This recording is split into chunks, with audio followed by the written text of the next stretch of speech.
क्या आप जानते हैं कि आपके दिमाग के लिए सबसे डेंजरस चीज क्या है? वो है एंगर, यानी कि गुस्सा। गुस्सा आपके दिमाग के लिए पॉइजन के जैसे काम करता है। जब आपको गुस्सा आता है तो वो आपके डिसीजन मेकिंग पार्ट को बंद कर देता है, यानी कि आपकी सोचने की शक्ति खत्म हो जाती है। एक स्टडी के अनुसार जो ज्यादा गुस्सा करता है उसे हार्ट अटैक आने की संभावना भी ज्यादा होती है। अब इसको कंट्रोल करने के लिए क्या करें, मैं आपको बताता हूं। उसके लिए आप 1 to 10 काउंटिंग रूल को फॉलो कर सकते हैं। जब आपको गुस्सा आए तो आप मन में 1 से लेकर 10 तक की गिनती काउंट करें। आप देखिएगा कि 10 तक गिनते गिनते आपका एंगर यानी कि गुस्सा कम हो जाएगा और उसके बाद आप दिमाग से काम ले पाओगे। इसके बारे में आपका क्या ख्याल है, चैट सेक्शन में लिखना मत भूलिएगा। गाइज, मान लीजिए कि आप किसी फॉरेस्ट या फिर किसी ऐसी जगह पे फंस गए जहां पर बहता हुआ पानी तो है लेकिन वो बहुत गंदा है, जिसे आप पी नहीं सकते, और आपको बहुत प्यास लगी है, तो आप क्या करोगे? तो चलिए मैं आप लोगों को आज एक लाइफ सेविंग टूल के बारे में बताता हूं। एक कंपनी है जिसका नाम है लाइफ स्ट्रो। ये ऐसी स्ट्रो बनाती है जिसको आप जैसे ही गंदे पानी में डालेंगे और पानी को सक करेंगे तो वो पानी को पूरी तरह से प्यूरिफाई कर देगा। कंपनी का तो ये भी दावा है कि वो पूरी तरह से जर्म्स और बैक्टीरिया को किल कर देता है।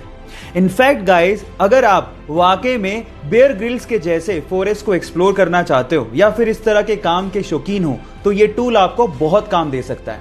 ये जानकारी आपको कैसे लगी, चैट सेक्शन में लिखना मत भूलिएगा। इस कोरोना काल में आप लोगों ने हाइड्रोक्सी क्लोरोक्वीन नामक मेडिसिन का नाम बार बार सुना होगा। इनफैक्ट ये मेडिसिन इंडिया में बहुत बड़े स्केल में मैन्युफैक्चर की जाती है और इंडिया इसे दूसरे देशों में एक्सपोर्ट भी करता है। पर सवाल ये है कि ये मेडिसिन कब और किसने बनाई? डोंट वरी, मैं आपको बताता हूँ। ये सन 1934 में इंडियन साइंटिस्ट आचार्य प्रफुल्ल चंद्र रे ने बनाई, जिन्हें हम लोग फादर ऑफ इंडियन केमिस्ट्री भी कहते हैं। इसी मेडिसिन को सेकेंड वर्ल्ड वॉर में बहुत सारी जानों को बचाने में काम भी लिया गया था। क्या इसके पहले तक इफेक्ट आप जानते थे? और अगर नहीं जानते थे तो चैट सेक्शन में लिखना मत भूलिएगा। हमारी अर्थ पे बढ़ते हुए पॉपुलेशन की वजह से कभी कभी ये दिल में ख्याल आता होगा कि काश हमारी धरती थोड़ी सी बड़ी होती। लेकिन अगर ऐसा होता तो इंसान को एक नुकसान भी होता, और वो ये कि इंसान कभी भी स्पेस में नहीं जा पाता। एटलीस्ट 2020 तक तो नहीं जा पाता। उसके पीछे का रीजन क्या है? तो रीजन ये है कि किसी भी स्पेसक्राफ्ट को अर्थ के ग्रेविटेशन से बाहर निकलने के लिए अर्थ की एस्केप वेलोसिटी को क्रॉस करना होता है, जिसकी वैल्यू है 11.19 किलोमीटर पर सेकेंड। लेकिन अर्थ बड़ी होती तो उसका ग्रेविटेशन ज्यादा होता और उसकी एस्केप वेलोसिटी भी ज्यादा होती, और इतनी टेक्नोलॉजी हमारे पास एडवांस है ही नहीं जिससे हम उस एस्केप वेलोसिटी को क्रॉस कर पाते हैं।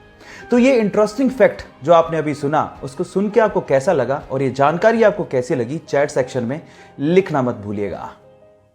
गाइस, ये घटना है दिल्ली के इसी लॉकडाउन के पीरियड की, जब एक ठेले वाला अपने ठेले पे फ्रूट्स बेच रहा था। लेकिन थोड़ी देर के लिए उसे किसी काम के लिए ठेले को छोड़ के जाना पड़ा। लेकिन उसके बाद जो हुआ वो बहुत ही अजीब था। आसपास के लोग जो वहां से गुजर रहे थे ठेले को अकेला पाके उसे लूटना शुरू कर दिया। और इसमें सिर्फ गरीब लोग नहीं थे, मिडिल क्लास लोग भी अपने हेलमेट में वो फ्रूट्स को डाल डाल के लूट के लेके जा रहे थे। और इसी चक्कर में उस फ्रूट वाले को लगभग 30,000 रुपए का नुकसान भी हुआ। लेकिन किसी बंदे ने इस लूटने की घटना को कैमरे में कैद कर लिया और उसे इंटरनेट पे डाल दिया। लेकिन जैसे ही इंटरनेट पे डाला गया, लोगों को बहुत दुख हुआ और लोगों ने ये ठानी कि इस ठेले वाले की हेल्प की जाए। और उसके बाद ऑनलाइन कंट्रीब्यूशन किया गया और लगभग 8 लाख रुपए, जी हाँ आप ठीक सुन रहे हैं, लगभग 8 लाख रुपए का ऑनलाइन कंट्रीब्यूशन करके उस ठेले वाले को दिया गया। अब ये थी इसमें पॉजिटिव न्यूज। आपको ये घटना सुन के कैसा लगा, चैट सेक्शन में लिखना मत भूलिएगा। प्राचीन भारत के 2 ऐसे फैक्ट जिसे जानने के बाद आपको भी प्राउड फील होगा। नंबर 1, प्राचीन भारत में जब लोग मेडिटेशन किया करते थे तो उसे लोग ध्यान कहा करते थे। जब यह प्रैक्टिस भारत से चाइना गई, जी हाँ गाइस, ध्यान की प्रैक्टिस भारत से ही चाइना गई थी, तब चाइनीज लोग उसे चैंग के नाम से पुकारने लगे। लेकिन जैसे ही प्रैक्टिस चाइना से जापान की तरफ गई तो जापानीज लोग इसे जेन के नाम से पुकारने लगे। है ना ये इंटरेस्टिंग फैक्ट। फैक्ट नंबर 2, आपने बचपन से ही रामायण के बारे में सुना है, लेकिन क्या आप इसका मतलब जानते हैं? डोंट वरी, वो भी मैं आपको बताता हूं। रामायण में राम तो भगवान राम है, लेकिन यन का मतलब होता है यात्रा या सफर या जीवनी। तो इसमें भगवान राम की जीवन की यात्रा को बताया गया है, इसीलिए इसे रामायण के नाम से जाना जाता है। ये दोनों इंटरेस्टिंग फैक्ट जान के आपको कैसा लगा, चैट सेक्शन में लिखना मत भूलिएगा।